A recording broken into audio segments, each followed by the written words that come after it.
በአንድ ዓመት ፕሮፊቴብል መሆን ይቻላል ብዬ ስለ አንድ ሰው በአንድ ዓመት ጋፕ ሰጥቶት በዚህ በአንድ ዓመት ውስጥ ፕሮፊቴብል ትሬደር ፉሊ የሆነ መሆን ይችላል። አሁን እንዴት ነው ከኛ አይምሮችን ወይ ደግሞ ስሪታችን ስንነሳ ማለት ነው አንደኛ እኛ አይምሮችን ዲፌንሲቭ የሆነ ሜካኒዝም ነው የሚጠቀመው። መጥፎ የሆነ ነገር እንዳይደርስብን ፕሮቴክት ነው የሚያደርገን እና ትሬዲንግ በባህሪው ደግሞ የዛ ተገላቢ።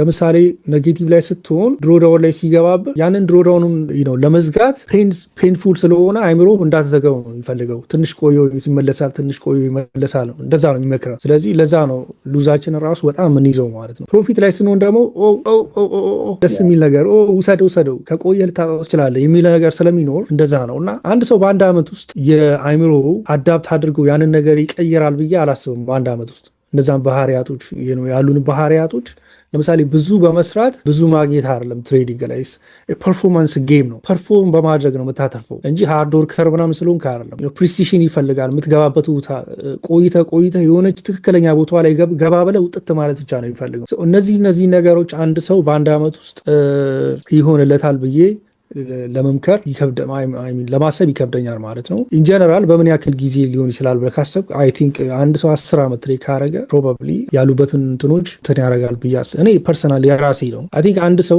10 ዓመት ትሬድ አድርግ ያለው ካለኝ ራሱ ማኔጅ ማድረግ ተገርፎ አይ ቲንክ ለምዷል ብዬ አስባለሁ። ከዛ 3 ዓመት ካለኝ አንድ ሰው ለምሳሌ አይውድን ኢንቨስት አላደርግም እዛ ሰው ላይ በሀሳብ ደረጃ ራሱ አሁን አንተ 2 ዓመት ነው ትሬድ ያደረኩት 3 ዓመት ነው ትሬድ ያደረኩት እና እስኪ አንድ የሆነ 100,000 ካለ እኔ ላይ ኢንቨስት አድርግና እንትን ላሉ ብትለኝ ተረዳይ 10 ዓመት ነው የቆየሁት 10 ዓመት ትሬድ አድርግ ያለው አትሊስት የ3 ዓመት የ4 ዓመት ትራክ ሪከርድ ይሄን ይመስላል ብትለኝ ኦኬ እላለሁ ማለት ነው። ተረዳኝ ሐሳቤን።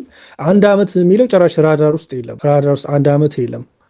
3 ዓመት ራሱ 5 ዓመት ትሬድ ካረግ አትሊስት የ2 ዓመት ትራክ ሪከርድ ሊኖረው ያስፈልጋል። ስለዚህ አጠቃላይ ካለው ታት ተነስተን በ1 ዓመት ኢምፖስብል ነው ወደ ሚለው ያመዝናል።